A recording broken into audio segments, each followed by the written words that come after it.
कह रहे हैं शुरू से, हम इंतजार कर रहे हैं। अगर मेरा सुझाव को अगर मान लीजिएगा तो 100 के नीचे जाएंगे, जान लीजिए। एकजुट विपक्ष की मुहिम में शायद पहली बार नीतीश ने बाहें फैलाकर कांग्रेस को न्योता दिया है, लेकिन इस पहल के मायने क्या हैं? नीतीश की व्याग्रता उनके अब तक के प्रयासों के बारे में क्या बताती है? इसी कार्यक्रम में तेजस्वी ने भी कांग्रेस को एक नसीहत दी है, उसमें कितना दम है? हाजिर है आपका बिहारी पत्रकार, नाम है मोहन कुमार। इन्ने उन्ने का नहीं, यहाँ होगा ओनली बिहार। आगे बढ़ने से पहले एक अपील, अगर आप आरोप प्रत्यारोप से परे ठोस विमर्श वाली खबरें और वीडियो देखना चाहते हैं तो क्विंट का मेंबर बनिए। कैसे? डिस्क्रिप्शन में जाकर क्लिक कीजिए। मौका था पटना में आयोजित CPI-ML के राष्ट्रीय सम्मेलन का। नीतीश कुमार ने मंच से विपक्षी एकजुटता का आह्वान किया। नीतीश कुमार ने कहा कि 2024 में सभी विपक्षी दल एकजुट होकर लड़ेंगे तो बीजेपी का सफाया हो जाएगा, लेकिन उनके इस बयान में उम्मीद कम और डिस्परेशन ज़्यादा दिखती है। ऐसा इसलिए हम कह रहे हैं क्योंकि बिहार में नीतीश की साख कमजोर हुई है। वो विपक्षी एकता के नाम पर अपनी स्थिति मजबूत करना चाहते हैं, लेकिन अगर ऐसा है तो एक बड़ा सवाल उठता है, क्या विपक्षी पार्टियां उन्हें अपने नेता के तौर पर स्वीकार करेंगी? इस सवाल के जवाब में वरिष्ठ पत्रकार प्रवीण बागी कहते हैं कि नीतीश कुमार की विश्वसनीयता सबसे बड़ा मुद्दा है।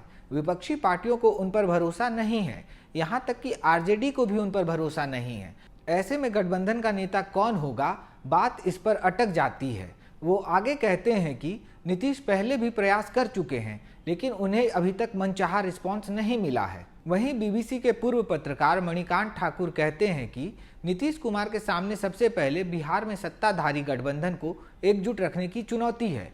ऐसी सूरत में वो देश में विपक्ष को एकजुट कैसे करेंगे? रामचरितमानस विवाद हो या फिर नीतीश के खिलाफ RJD नेताओं का बयान, इन मुद्दों ने बिहार महागठबंधन में चल रही खटपट को जगजाहिर कर दिया था। वहीं उपेंद्र कुशवाहा की बगावत से भी बिहार में JDU को झटका लगा है। वरिष्ठ पत्रकार रवि उपाध्याय कहते हैं कि नीतीश कुमार की बात कौन सुन रहा है? नीतीश की पार्टी में ही दो फाड़ होती दिख रही है। पटना में उपेंद्र कुशवाहा JDU नेताओं के साथ बैठक कर रहे हैं। बैठक में जो पोस्टर लगाया गया है उसमें कुशवाहा के अलावा नीतीश कुमार, जॉर्ज फर्नांडिस और शरद यादव की फोटो है, लेकिन पोस्टर से ललन सिंह की तस्वीर गायब है, जिससे जाहिर है कि JDU में सब कुछ ठीक नहीं है। ये तो हो गई नीतीश कुमार की बात। अब जरा बिहार के डिप्टी CM तेजस्वी यादव को सुनिए, जिन्होंने कांग्रेस को ही नसीहत दे दी कि जो रीजनल्स पार्टी है, रीजनल्स पार्टी को जो है ड्राइविंग सीट पे बैठने देना चाहिए, और जहां कांग्रेस और भाजपा की डायरेक्ट फाइट है वहां कांग्रेस को जो है तैयारी करनी चाहिए। तेजस्वी की ये बात गौर करने लायक है। पिछले 2 लोकसभा चुनावों के साथ ही उत्तर प्रदेश, पंजाब और गुजरात में मिली हार के बाद कांग्रेस कमजोर दिख रही है। कई विपक्षी पार्टियां कांग्रेस के पीछे खड़ा होने से कतरा रही हैं। ऐसे में तेजस्वी की ये सलाह 2 कदम कांग्रेस आगे बढ़े और छोटी पार्टियों को लीड करने दे कारगर साबित हो सकती है। लेकिन क्या कांग्रेस ऐसा करेगी? अगर राष्ट्रीय परिप्रेक्ष्य में इसे समझें तो अन्य क्षेत्रीय पार्टियों के मुकाबले कांग्रेस अभी भी मजबूत है। राष्ट्रीय स्तर पर कांग्रेस का अपना जनाधार है, लेकिन क्षेत्रीय पार्टियों के साथ ऐसा नहीं है। वहीं कांग्रेस ने भारत जोड़ो यात्रा के जरिए संदेश देने की कोशिश की है कि अगर विपक्ष का कोई नेतृत्व कर सकता है तो वो कांग्रेस ही है। वरिष्ठ पत्रकार रवि उपाध्याय कहते हैं कि तेजस्वी एक नया प्रयोग कर रहे हैं। वो पूर्वांचल के नेताओं का बेल्ट तैयार कर रहे हैं। RJD का कांग्रेस के साथ ट्रस्टेड अलायंस है। अगर तेजस्वी अपने प्रयोग में फेल भी हो जाते हैं तो लालू इसे संभाल सकते हैं। अब जरा कांग्रेस के सीनियर नेता सलमान खुर्शीद को सुनिए। जितनी मुझे समझ है अपनी पार्टी में, जो आप चाहते हैं वही वहां भी सब लोग चाहते हैं, लेकिन कभी कभी प्यार में एक समस्या होती है। प्यार में समस्या होती है और तेजस्वी जी ये जानते हैं। प्यार में समस्या ये होती है कि पहले कौन कहेगा I love you. Salman Khurshid कह रहे हैं कि पहले आई लव यू कौन कहेगा। इशारों में खुर्शीद ने साफ कर दिया है कि क्षेत्रीय पार्टी को कांग्रेस के साथ आना होगा, मतलब कि कांग्रेस को नेतृत्वकर्ता के रूप में स्वीकार करना होगा।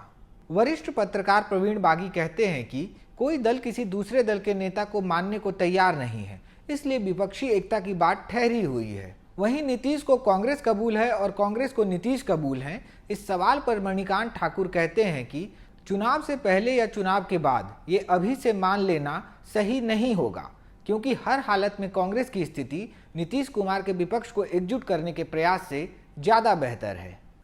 तो हमें किसी को सर्टिफिकेट देने की ज़रूरत नहीं है कि हमें नेतृत्व करना है, क्योंकि कोई भी विपक्ष की एकता कांग्रेस के बिना असफल होगा। तो हम जानते हैं, नीतीश जी का बयान का हम स्वागत करते हैं, और जैसा कि वेणुगोपाल जी ने कहा, इस पर प्लीनरी में बातचीत होगी। और जो कुछ हमें करना है 2024 के लिए, 2024 के पहले 2023 में चुनाव हमें लड़ना है, विधानसभा के चुनाव है, पर मजबूत कांग्रेस के बिना मजबूत विपक्ष एकता असंभव है। अब जरा आपको विपक्षी एकता के सामने की चुनौतियों से रूबरू करवाते हैं। ये 3 तस्वीरों को देखिए। पहले हैं अरविंद केजरीवाल, दूसरे हैं केसीआर और तीसरी है ममता बनर्जी। विपक्षी एकता के राह में ये तीनों सबसे बड़ी चुनौती हैं। इन्हें साधे बिना विपक्षी एकता की बात नहीं हो सकती है। ये तीनों नेता कांग्रेस के पीछे खड़ा होने को तैयार नहीं हैं। इसको वरिष्ठ पत्रकार प्रवीण बागी ऐसे समझाते हैं कि कुछ पार्टियां कांग्रेस को चाहती हैं और कुछ पार्टियों को कांग्रेस से दिक्कत है। ऐसे में आगामी लोकसभा चुनाव में 2 तरह का गठबंधन हो सकता है। पहला कांग्रेस रहित गठबंधन और दूसरा कांग्रेस सहित गठबंधन। अगर ऐसा होता है तो इसका सीधे तौर पर एनडीए को फायदा होगा। बहरहाल अगले साल लोकसभा का चुनाव होना है। उससे पहले इस साल मध्य प्रदेश, राजस्थान, छत्तीसगढ़, कर्नाटक और तेलंगाना में चुनाव होने हैं। ऐसे में इन चुनावों के नतीजे भी विपक्षी एकता का भविष्य तय करने में मुख्य भूमिका निभाएंगे। वहीं देखना होगा कि नीतीश कुमार अपनी इस कोशिश में कितने कामयाब होते हैं। बिहार में काबा कार्यक्रम में इस हफ्ते बस इतना ही।